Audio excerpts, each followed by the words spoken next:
I'm wearing my horsepower shirt, and that can only mean one thing. It's time for some dyno testing. We've got 3 intakes to test on our S197 Ford Mustang GT. Let's see which one makes the most power. Oh boy. Yeehaw!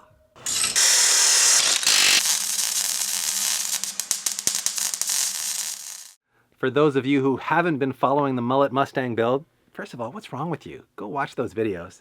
Second of all, you need to know that this thing is a cammed 3-valve V8, so it's got long tube headers from Borla, comp cams, VSR XFI camshafts, and a tuner in there from SCT, and a tuner controlling the SCT from On Point Dyno, our main man Sasha. So when we ran this K&N intake during the build process, a lot of you guys were like, bros, you're giving up some power, you need to switch it out to the air raid. So we thought, all right, let's see if the internet's right. We swapped in the air raid, and you know what, it did make some power, but we didn't do a true back-to-back test versus the K&N.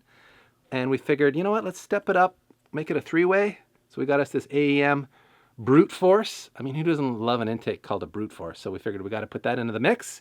So we got 3 of the more popular intake options for the S197 GT. I don't think there's going to be a huge power difference between the 3 of them, but we'll talk about some of the design differences and then see if there really is any payoff on the dyno.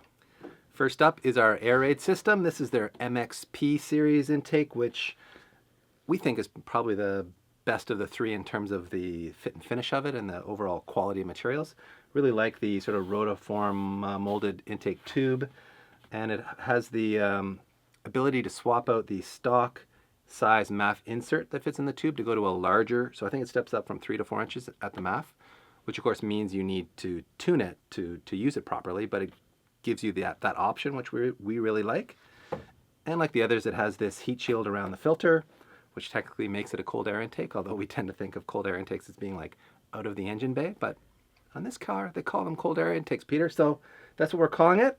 Anyway, I think it's time to fire this puppy up and see what kind of jam she makes. That'll be our baseline, and then we'll see if it outperforms the other 2. We should mention while Sasha warms the Mustang up here that we're going to do 3 pulls with each setup. We'll take the best result of the 3 for all 3 intakes. So that'll be our comparison point, and we're also going to make sure that our air intake temps are the same for each of the tests, so that that's controlled for too. So we're trying to be as fair as we can with the test, and that way we should get the most accurate results and the least amount of chirping in the comment section.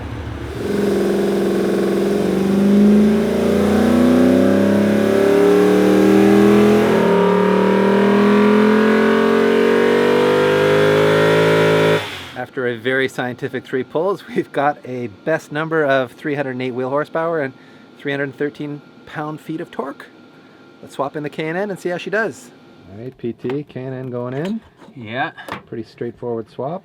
It is. Thankfully, we don't have to spend much time swapping too many parts, and we're actually being really scientific using these heat shields when really they don't matter, but we want to make sure everything is as close to OE as possible for the aftermarket stuff. We don't want to cheat them in any way.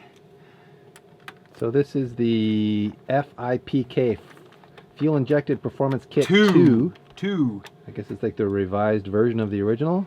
I think so. And it also has this very nice rotomold intake tube. Ooh, yeah. You may have seen these being produced in our K&N factory tour, as a matter of fact. That's right. And I guess the only tuning thing we're gonna have, or Sasha's gonna have to change, is he's gonna have to go back to a stock scaling for the MAF, because this is made to accept the same diameter as the OE piping, whereas the air raid one had to be rescaled because it was a larger diameter pipe. Right.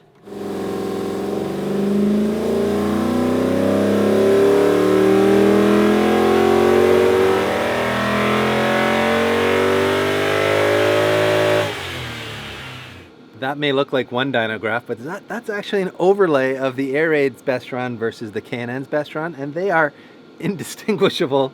There is no meaningful difference between the 2. There's like a 1 wheel horsepower difference between them, and I don't know if you zoomed in real close, it might be 1 wheel torque, and that's irrelevant, like statistically irrelevant. So I think it's fair to say these 2 intakes performed identically on this car, on this dyno, on this day. you might find different results somewhere else on a different car on a different day and under different conditions. But here, we got a tie. Let's see if that AEM brute force can muscle its way to the top, Peter. All right, PT, why is the throttle body off? Well, you wouldn't think when installing an intake, you'd take the throttle body off, but AEM provides this spacer, which may be some trick to making some jam? Yeah, this may be the one little item that's gonna surge it forward to win our somewhat it could be intake shootout here that we're doing right now. The brute force difference maker, huh? I know, I'm kind of blown away that there's a spacer for the throttle body, but hell, if it makes power, I'm not going to complain. Well, I mean, we've been running AEM intakes for decades, and they always seem to make good jam, so... They always got a little trick up their sleeves. Exactly. I suspect there's something I'll take it, guys. Here, I like this. Let's find out. It's not a bad idea. And as for the rest of the intake, it's, well, as you'll see shortly, it's their classic aluminum tubing approach, not the rotomold plastic that K&N and Air Raid use. So it's more sort of the tuner style that we're used to. I'd say a larger dry air filter than the other ones. I think this is 3-inch, and then you got to step up to a 3.5-inch diameter pipe. Yeah. Which is nice. So, but the other ones all had this kind of like formed intake plastic intake here to ovalize it for the throttle body, but this one doesn't. It just uses a rubber coupler, as you'll see in a second. So it's all pretty cool. Yeah, I'm really interested to see how this does now. Yeah, me too.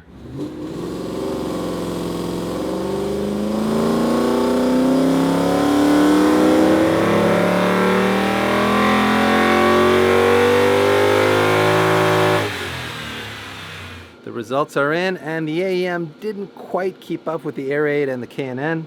You can see the AEM's got this strange little dip in the curve, both the torque and the horsepower curve around, what's that, 4,000 RPM or so? Not sure what that's about. Sasha could probably tell us, but we're not gonna bother him with that. Otherwise, the shape of the curve is very similar. You can see it lost 1 or 2 horsepower in the 6K range, but overall, there's a very, very small difference. Yeah, there's like no difference really. Maybe so. Like even with that dip, that's a couple hundred RPM. Yeah, so and that's just on a couple of pulls. Yeah, I'm sorry, I'm not gonna say that's conclusive. It's not a deal breaker, that's for sure. I think it really comes down to which of the designs you like better for your car, maybe what your plans are for the car. If one intake might suit your needs better than the other, I can't really recommend one over the other. Bro? Yeah, exactly. You got to be unique. I mean, I think for me, I like the rotomolded the heat shield from Air Raid. I really like the way they did their heat shield. It really protects the air filter the best. It's completely sealed off from the engine bay. The heat shield on the AEM doesn't quite seal perfectly around the tube, and the K&N one has a few little gaps in it too. So I like the attention to detail on the Air Raid system, but I like the shape of the curve from the K&N. It just makes nice consistent power, and I mean the shapes of the curve is the same, but when we looked at the air-fuel ratio, the K&N's air-fuel ratio was a little more even. So I think for this motor, with this set of mods, it seems to like the K&N the most as far as air-fuel ratios were concerned. And you might find that your motor with your set of mods might like the AEM better, or it might like the Air Raid better. So it's always important to keep in mind that a test like this is on a single car with a unique set of mods, a unique set of conditions that this engine has seen. We've certainly put some interesting miles on it. So don't consider this the end-all and be-all of intake techs. Just consider it a single data point when shopping for your intakes, and go do some other research and find out what you think suits your needs best.